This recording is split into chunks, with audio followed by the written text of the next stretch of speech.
তাজনুর, সার্বিক পরিস্থিতি কেমন দেখছেন এবং গতকালের ভাঙচুরের বিষয়ে স্থানীয় লোকজন ও প্রশাসন কি বলছে? প্রথম বিষয় হচ্ছে মহাসড়কে জড়ো হচ্ছেন এই মুহূর্তে আসলে এই কথাটি আমরা বলতে পারছি না। তার কারণ হচ্ছে মহাসড়ক এই মুহূর্তে আসলে একেবারেই ক্লিয়ার রয়েছে, অর্থাৎ গতকালকের যে অবরোধের ঘটনা সেই ঘটনার পরিপ্রেক্ষিতে প্রশাসনের যে সার্বিক প্রস্তুতি সেটি বরং আপনাকে দেখানো যেতে পারে। আর এক কথা যদি পুরো পরিস্থিতিকে বর্ণনা করি সেটি হচ্ছে ভাঙার পরিস্থিতি এখন পর্যন্ত বেশ থমথমে, এবং সেটি আসলে প্রশাসনের প্রস্তুতি দেখে আপনি বুঝতে পারবেন। এই পাশে একটি এপিসি আপনি দেখতে পাচ্ছেন, এপাশে বেশ অনেকগুলো পুলিশের গাড়ি, অর্থাৎ থানা রোডের যেই একেবারে মূল যে ফটকটি, অর্থাৎ এখান থেকেই ভাঙা থানায় যাওয়ার মূল রাস্তাটি, সেখানে পুলিশ এবং যৌথ বাহিনীর সব মিলিয়ে যে প্রস্তুতি সেটি আসলে সকালবেলাতেই বেশ চোখে পড়ার মতো। এবং সেখানে এরই মধ্যে অনেকগুলো এপিসি জড়ো হয়েছে। সে রিজার্ভ ফোর্স হিসেবে আমরা বিজিবির গাড়িও দেখতে পাচ্ছি, বিজিবিও রয়েছে। রাতেই অতিরিক্ত বিজিবি সদস্যদের মোতায়েন করা হয়েছে তেমন খবর আমরা পেয়েছি। তবে একটি বিষয়, স্থানীয়রা আজকেও ঈদগাহ ময়দানে তাদের জড়ো হওয়ার কথা রয়েছে। তারা সকালবেলাতে যেমনটি আমাদেরকে জানিয়েছে যে তারা আজকে মহাসড়ক অবরোধের মতো কর্মসূচিতে হয়তো যাবেন না,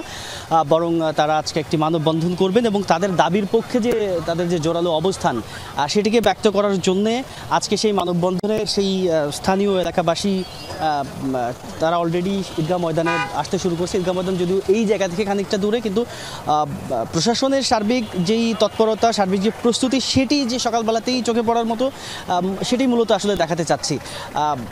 আপনি নিশ্চয়ই দেখতে পাচ্ছেন যে পুলিশের ঊর্ধ্বতন কর্মকর্তারাও এরই মধ্যে সকালবেলাতেই চলে এসেছেন ভাঙাতে। আশপাশের যে সমস্ত কর্মকর্তারা রয়েছেন তারাও চলে এসেছেন এবং সার্বিক পরিস্থিতি মোকাবেলার জন্য তাদের যে প্রস্তুতি সেটি এক কথায় বলা যায় যে সেটি চোখে পড়ার মতো।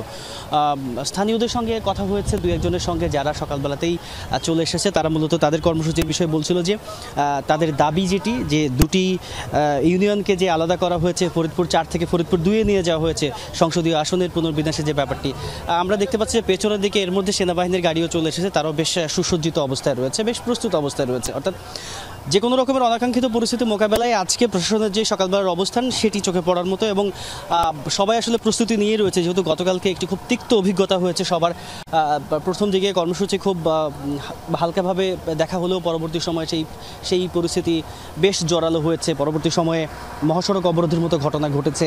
আমরা এই তীব্র গরমে হিটস্ট্রোকে একজনের মৃত্যুর খবরও পেয়েছি। সব মিলিয়ে ভাঙা গতকালকে যেই উত্তপ্ত পরিস্থিতির মধ্যে দিয়ে গিয়েছে, সেরকম পরিস্থিতি আজকের দিনে যেন সামাল দেওয়া যায়, আজকের দিনে যেন সেরকম পরিস্থিতির দিকে আর না যায়, সেই প্রস্তুতিটা আজকে সকালবেলাতেই প্রশাসনের তরফ থেকে আমরা দেখতে পাচ্ছি। এবং একদম মূল যে মহাসড়ক ভাঙা ঢাকা মাওয়া এক্সপ্রেসওয়ের যেই মূল যে এন্ট্রি বলা যেতে পারে, সেই জায়গাতেই আজকে প্রশাসনের ব্যাপক রকমের উপস্থিতি রয়েছে। এবং ঠিক এই পাশের রাস্তাতেই ঈদগাহ ময়দান, সেখানে তাদের জড়ো হওয়ার যে খবরটি এরই মধ্যে সবাই মোটামুটি জানাজানি হয়েও গিয়েছে যে মানববন্ধনের কর্মসূচি সেখানে স্থানীয়রা জড়ো হচ্ছে। আমরা নিশ্চয়ই পরে সেখানকার ছবিও দেখানোর চেষ্টা করব যে তাদের যে কর্মসূচির পক্ষে তাদের যে অবস্থান সেই জায়গাটিতে তারা কেমনভাবে জড়ো হয়েছে। তবে সব মিলিয়ে সকালবেলাতে প্রশাসনের তৎপরতাই আসলে চোখে পড়েছে, কেননা একেবারে খুব সকালবেলা থেকেই থানার যে মূল রাস্তাটি সেখানে যৌথ বাহিনী, অর্থাৎ পুলিশ, সেনাবাহিনী, বিজিবি সব সদস্যরাই বেশ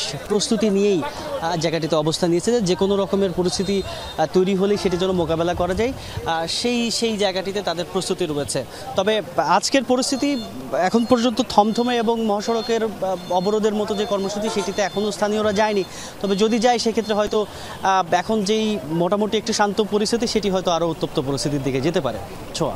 তাজনুর, অনেক ধন্যবাদ যোগ দেওয়ার জন্য।